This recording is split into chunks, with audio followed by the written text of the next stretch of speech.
پاکستان سے کسی نے پوچھا جی اگر شوہر سے لڑائی کے دوران بیوی کے مطالبے پر شوہر بول دے کہ تم آزاد ہو تو کیا یہ طلاق بائن ہے اور کیا اس میں نکاح باقی نہیں رہتا؟ دیکھیں لفظ آزاد میں اگر شوہر نے یوں کہا تم میرے نکاح سے آزاد ہو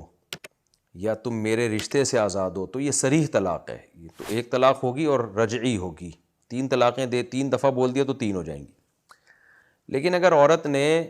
یعنی مرد کے کلام میں یہ نہیں ہے کہ مجھ سے آزاد ہو یا میرے نکاح سے آزاد ہو یا میرے رشتے سے آزاد ہو، مطلق بولا تم آزاد ہو تو پھر یہ کنایہ الفاظ میں سے، شوہر کی نیت طلاق کی ہوگی تو ایک طلاق ہوگی بائن ہوگی، اور نیت طلاق کی نہیں ہے تو طلاق نہیں ہوگی، کیونکہ کنایہ ہے نا، تو کنایہ سے جب ایک طلاق ہوتی ہے تو بائن طلاق ہوتی ہے، ایک سے ہی نکاح ختم ہو جاتا ہے، اور دوسری تیسری پھر لاحق ہی نہیں ہوتی، یعنی پھر ایک ہی طلاق ہوتی ہے وہ، لیکن بائن ہوتی ہے۔ تو اب چونکہ شوہر نے صرف یوں کہہ دیا تم آزاد ہو، تو اور مذاکرہ طلاق کے وقت ہے، بیوی نے طلاق کا مطالبہ کیا تو جواب میں کہا تم آزاد ہو،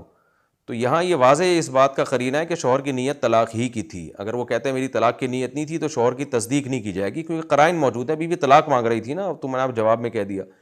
تو چونکہ قرینہ موجود ہے تو اس بیس پہ اس کو طلاق کے لفظ کہا گیا ہے، تو اس لیے یہ طلاق بائن ہے، کنایہ سے طلاق بائن ہوتی ہے۔ تو خلاصہ یہ ہے کہ بیوی نے اگر طلاق کا مطالبہ کیا اور فوراً شوہر جواب میں کہہ دے تم آزاد ہو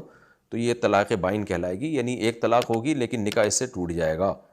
اور دوبارہ نکاح کیے بغیر میاں بیوی نہیں رہ سکتے۔